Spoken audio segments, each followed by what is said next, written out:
প্রিয় দর্শক, আসসালামু আলাইকুম এবং অনেক অনেক শুভকামনা সবার জন্যে।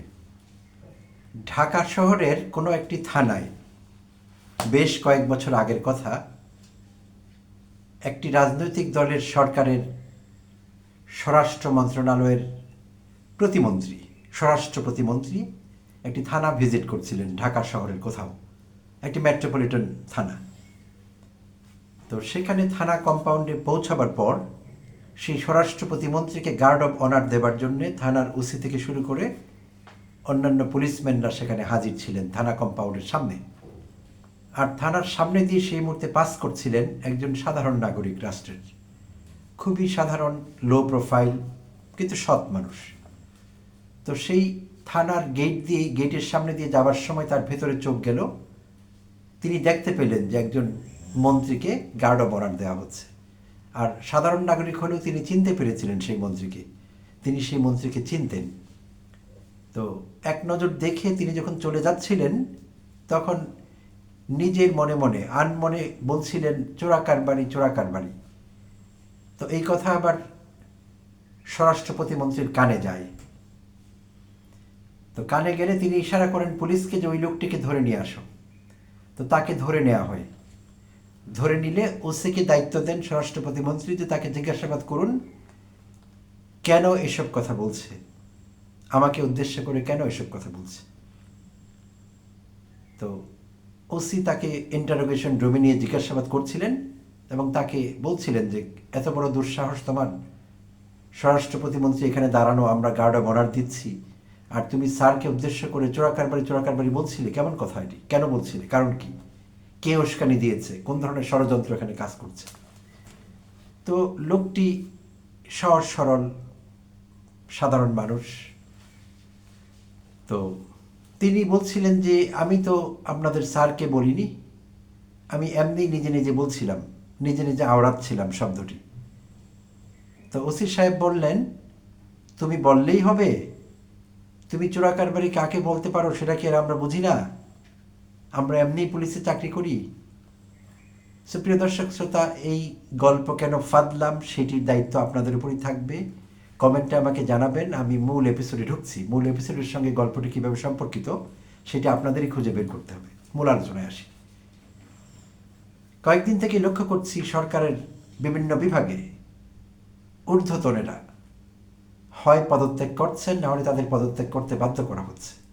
আর যখন পদত্যাগ করছেন তার পেছনেও অন্তরালে অন্য কোনো গল্প শোনা যাচ্ছে। বেশ আলোচিত বদলি, পদায়ন, এই বিষয়গুলো, রেজিগনেশন। তো আজ মঙ্গলবার এরকম আরও একটি বিষয় সারা বাংলাদেশের মানুষের দৃষ্টি কেড়েছে। দুর্নীতি দমন কমিশন, দুর্নীতি দমন কমিশন পুরো কমিশন পদত্যাগ করেছে আজ মঙ্গলবার।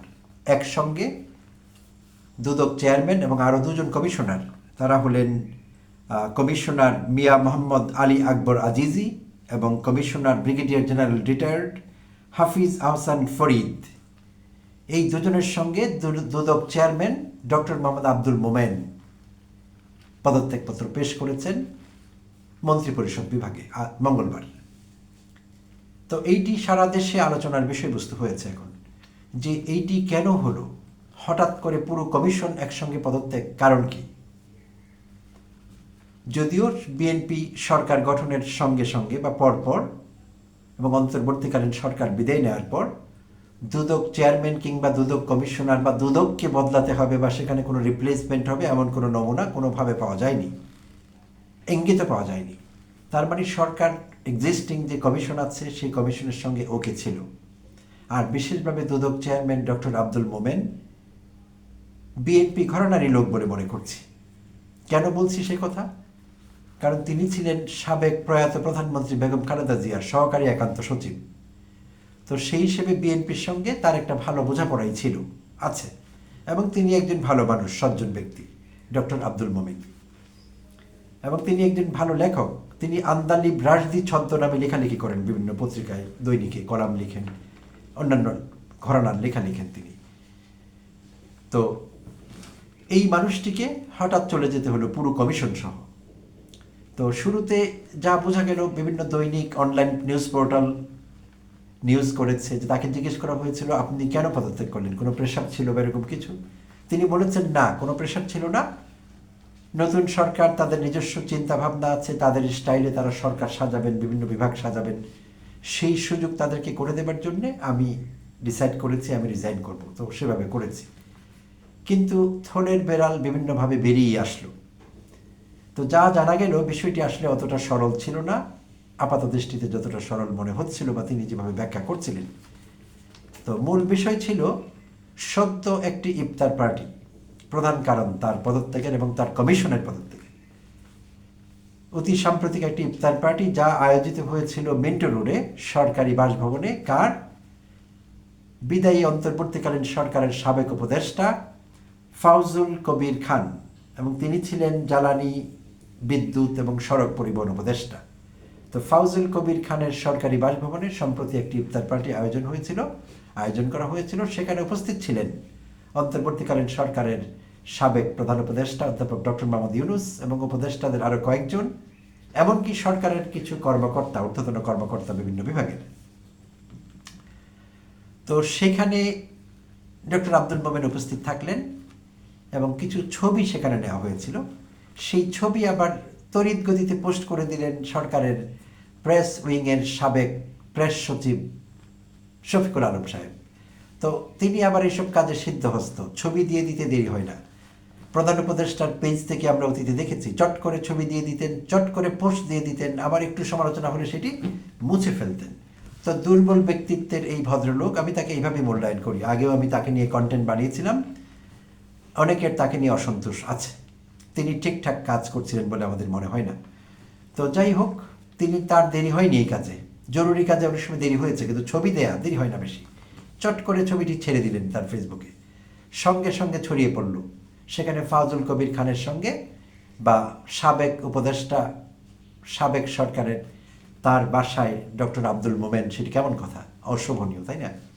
সেটি নিয়ে কিছু লেখালেখি হলো ফেসবুকে। তাতে করে বিএনপি সরকার বিব্রত বোধ করলো এবং সরকারিভাবে সিদ্ধান্ত আসলো তাকে আর এই পদে রাখা যায় না।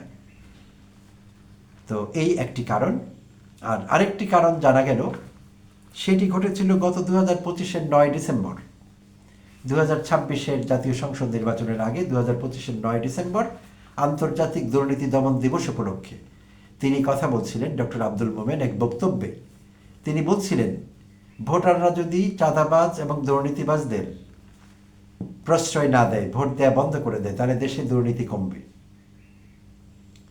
তো তিনি তো কিছু খারাপ বলেননি, দেশের মানুষের এটিই কথা, এই দেশের কোটি কোটি সৎ মানুষ এটিই চান যে ভোটাররা যদি দুর্নীতিবাজদের এবং চাঁদাবাজদের ভোট না দেন, সৎ মানুষদের ভোট দেন, আমরা সৎ এমপি পাবো, সৎ মন্ত্রী পাবো, দেশ ভালোভাবে চলবে, দুর্নীতি দূর হবে। সত্যি কথাই বলেছেন, 18 কোটি মানুষের মনের ভাব প্রকাশ করেছেন। কিন্তু তখন এই কথা নিয়ে বিতর্ক তৈরি হয়েছিল। বিএনপি ঘরানার কেউ কেউ এই কথাটি তাদের দিকে টেনে নিয়েছিলেন। তিনি কিন্তু বলেননি যে বিএনপির যারা চাঁদাবাজ এমপি, মন্ত্রী বা এমপি পদে দাঁড়াচ্ছেন তাদের আপনারা ভোট দেবেন না, কোনো দলের নাম তিনি নেননি। তিনি শুধু নিরীহভাবে বলেছিলেন যে চাঁদাবাজদের এবং দুর্নীতিবাজদের, দুর্নীতি যারা করেন তাদের যদি ভোট দেওয়া না হয় তাহলে দুর্নীতি কমবে দেশে। কার কোনো দলের নাম নেননি, কিন্তু বিএনপি তাদের সঙ্গে মিলিয়ে নিতে পেরেছে সেই বক্তব্যকে। তো এই জন্যই গল্প দিয়ে শুরু করেছিলাম, আপনারা মিলিয়ে নেবেন এই দুটো বিষয় কিভাবে সম্পর্কিত। তো বিএনপি সেটি মনে নিয়েছিলেন, বিএনপি নেতৃবৃন্দ মেনে নেননি, মনে নিয়েছিলেন। তো মনে নিয়ে ব্যবস্থা নিয়েছিলেন, তখনই মনে মনে হয়তো ব্যবস্থা তাদের নেওয়া ছিল যে সুযোগ পেলে তোমাকে এক হাত দেখব। তো সুযোগ পাওয়া গেল এবং দুটো ঘটনা মিলে গেল, নাম্বার 1, নাম্বার 2, ইফতার পার্টি এবং সেই বক্তব্য। তো দুটো মিলিয়ে তাদের যাবার সময় ঘনিয়ে এলো। আজ তারা পুরো কমিশন সহ একেবারে বিদায়, পত্রপাঠ বিদায়। তো এই বিষয়ে নর্মস আছে, নর্মস অ্যান্ড স্ট্যান্ডার্ডস যেটি ফলো করতে হয়। সাধারণত দুদক কমিশন 1 মাসের সময় পায় দায়িত্ব বুঝিয়ে দিতে। তো সম্ভবত তারা 1 মাস সময় চেয়েও ছিলেন। তো সরকারের পক্ষ থেকে নাকি তাদের বলা হয়েছে সময়ের দরকার নেই, থ্যাংক ইউ, গুড ইনাফ, যতটুকু হয়েছে আপনারা অনেক সেবা দিয়েছেন, আর চাই না, আজকেই পদত্যাগ করুন এবং আমরা গুছিয়ে নেব, আমরা ব্যবস্থা করবো, ডোন্ট ওয়ারি। তো পত্রপাঠ বিদায় হয়ে গেল, তারা পদত্যাগপত্র পেশ করলেন। দুঃখজনক বিষয়টি। তো এখন কথা হলো ফাইজুল কবির খানের বাসায় গেলে কি হয়েছে। তো মানব জমিন রিপোর্ট করেছে, মানব জমিন বলছে যে ফাইজুল কবির খান নাকি যারা নির্বাচন পেছাবার নানা রকম চিন্তা করতেন বা চেষ্টা করতেন অন্তর্বর্তীকালীন সরকারের, তাদের মধ্যে ফাজল কবির খানও একজন ছিলেন। বিভিন্ন ছুতোয় নির্বাচন পেছাবার চেষ্টা করেছেন। সেই জন্য বিএনপির সঙ্গত কারণেই মনে মনে তার উপর রাগ আছে যে এত বড় দুঃসাহস নির্বাচন পেছাবার চেষ্টা করতে তুমি, আর সেই উপদেষ্টার বাসায় সরকারের দুদকের চেয়ারম্যান। সো এইটিকে তারা ভালোভাবে নেননি, যদিও সেগুলো হাস্যকর সেসব অভিযোগ। এক দুজন উপদেষ্টা এরকম কোনো চেষ্টা করতে পারেন না, করলেও সেটি সফল হয় না। তো এনিওয়ে, তো যা হচ্ছে সেটি আসলে ব্যাখ্যার অতীত, বিয়ন্ড অল এক্সপ্লেনেশনস, বোঝা যাচ্ছে না। দুর্নীতি দমন কমিশনের মতো একটি কমিশনকে এভাবে সরে পড়তে হলো। তো এই বিষয়গুলো দীর্ঘমেয়াদে সরকারের জন্য ভালো বার্তা দেয় না, ভালো নজির স্থাপন করা যাচ্ছে না, এবং আতঙ্কের কারণ আছে। এবং শেখ হাসিনা এই স্টাইলেই অনেক কিছু করতেন।